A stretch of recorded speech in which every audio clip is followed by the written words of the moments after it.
नमस्कार दोस्तों, इन्फ्राटॉक्स के नए एपिसोड में आपका स्वागत है। तो चलिए शुरू करते हैं। पहली खबर की शुरुआत करते हैं उत्तर प्रदेश से, जहां पर दोस्तों यूपी को उनका पहला सेमीकंडक्टर प्लांट फाइनली मिल चुका है, क्योंकि हमारे प्राइम मिनिस्टर के द्वारा इस सेमीकंडक्टर प्लांट को लेकर फाउंडेशन रखने का काम कर दिया गया है। दोस्तों इस सेमीकंडक्टर फैसिलिटी का प्रपोजल यूपी सरकार के पास काफी लंबे समय से पड़ा है और अब फाइनली आप कह सकते हैं कि रियलिटी बनता हुआ दिखाई दे रहा है। एचसीएल और फॉक्सकॉन के joint venture India chip private limited के द्वारा इसको सेटअप किया जाएगा, जहां पर फॉक्सकॉन का स्टेक 40% का है, जबकि एचसीएल के पास 60% स्टेक है। ये एक आउटसोर्स सेमीकंडक्टर असेंबली और टेस्टिंग फैसिलिटी होगी, जो यमुना अथॉरिटी के एरिया में सेटअप की जाएगी। 48 एकड़ के एरिया में फैली होगी और अभी पहला फेज जो कि 15 एकड़ का होगा, उसको लेकर फाउंडेशन रखा गया है। 20,000 वेफर्स पर मंथ यहाँ पर प्रोड्यूस हो पाएंगे और इनफैक्ट ये हमारे देश की पहली display driver integrated chip circuit OSAT facility होगी, जहाँ पर 3700 करोड़ रुपीस की इन्वेस्टमेंट की जाएगी और 4000 से ज़्यादा जॉब्स इसके थ्रू जनरेट होंगी। अगली दोस्त अपडेट चेन्नई से है, जहाँ पर चेन्नई एमआरटीएस का टेक ओवर प्रोसेस स्टार्ट हो चुका है, क्योंकि इसके टेक ओवर को लेकर ड्राफ्ट एमयू प्रिपेयर करके फाइनल अप्रूवल के लिए रेल बोर्ड के पास में पहुंचा दिया गया है। दोस्तों चेन्नई एमआरटीएस अभी तक हमारी सदर्न रेलवे के द्वारा ऑपरेट किया जाता है और ये रेलवे के अंडर में आता है, लेकिन तमिलनाडु सरकार काफी लंबे समय से कोशिश कर रही थी कि MRTS Chennai metro rail limited को ट्रांसफर कर दिया जाए, ताकि चेन्नई मेट्रो और सबर्बन रेल के बीच में अच्छा इंटीग्रेशन हो पाए, क्योंकि रेलवे यहाँ पर कुछ खास काम कर नहीं रही थी। जैसी फैसिलिटीज यहाँ पर बनी हुई हैं उसी के साथ ऑपरेट किया जा रहा था, लेकिन सीएमआरएल चाहती है कि यहाँ पर फैसिलिटीज को और बेहतर बनाया जाए। तो ऑलमोस्ट 10 से 15 सालों की रिक्वेस्ट के बाद अब रेलवे अग्री कर गई है इसके हैंडओवर के लिए और अब इसको लेकर ड्राफ्ट एमओयू भी प्रिपेयर हो चुका है। मोस्ट प्रोबेबली इसी साल मई जून के आसपास इसे हैंडओवर कर दिया जाएगा। अगली दोस्त अपडेट एयरक्राफ्ट प्रोडक्शन को लेकर है, जहां पर अडानी और एम्ब्रेयर की एयरक्राफ्ट डील को लेकर कुछ और चीजें क्लियर हो चुकी हैं और अभी ये डिसाइड किया गया है कि एम्ब्रेयर के E175 रीजनल जेट्स भारत के अंदर प्रोड्यूस किए जाएंगे।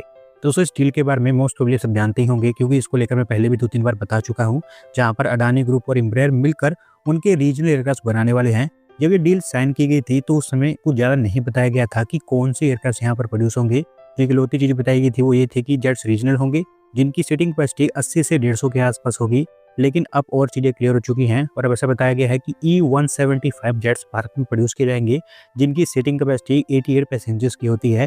टियर 2 और टियर 3 सिटीज़ को कनेक्ट करने के लिए बिल्कुल ही सूटेबल एयरक्राफ्ट है और भारत की उड़ान स्कीम में अच्छा खासा रोल प्ले कर सकता है।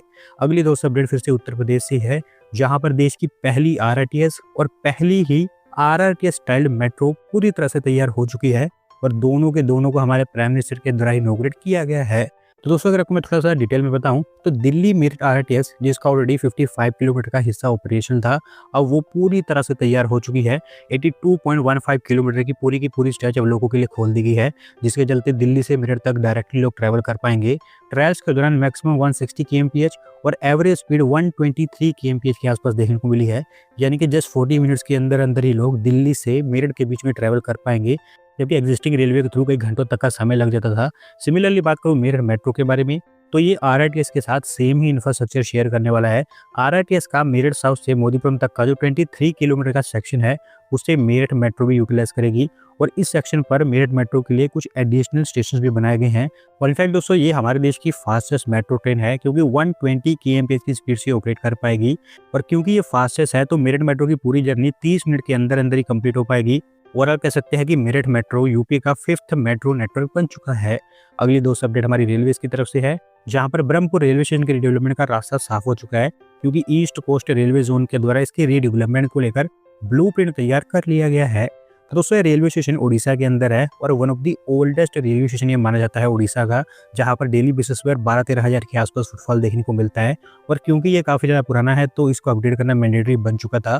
93.19 करोड़ रुपीस यहाँ पर खर्च किए जाएंगे पहले फेज के अंदर, जहाँ पर फुटओवर ब्रिज का एक्सपेंशन और इंटीग्रेशन, नए foot over bridge, ground plus 2 floors की एक मेन स्टेशन बिल्डिंग, प्लेटफॉर्म का एक्सटेंशन, रूफ प्लाजा और 500 की कैपेसिटी वाला एक स्पेशियस वेटिंग हॉल यहाँ पर बनकर तैयार होना है। इसके अलावा lift, escalators, bus stop lens, ऐसी कुछ चीज़ें भी यहाँ पर बनाई जाएंगी और होपफुली अगले कुछ हफ्तों के अंदर अंदर इसको लेकर टेंडरिंग स्टार्ट हो जाएगी। अगली दोस्त अपडेट हरियाणा से है, जहाँ पर 13 सालों के इंतजार के बाद रेवाड़ी के अंदर एक नया बस स्टैंड बनने जा रहा है, क्योंकि लोकल एडमिनिस्ट्रेशन के द्वारा इसको लेकर फाउंडेशन रखने का काम भी कर दिया गया है और इसी के कारण इसका अब कंस्ट्रक्शन भी स्टार्ट हो चुका है। तो दोस्तों ये बस स्टैंड रामगढ़ रोड पर दक्ष प्रजापति चौक के पास बनाया जाएगा, जो फैला होगा 20 एकड़ के एरिया में। लोकल लोग काफ़ी लंबे समय से यहाँ पर डिमांड कर रहे थे कि नया बस स्टैंड बनाया जाए और अब जाकर उनकी डिमांड सुनी जा रही है।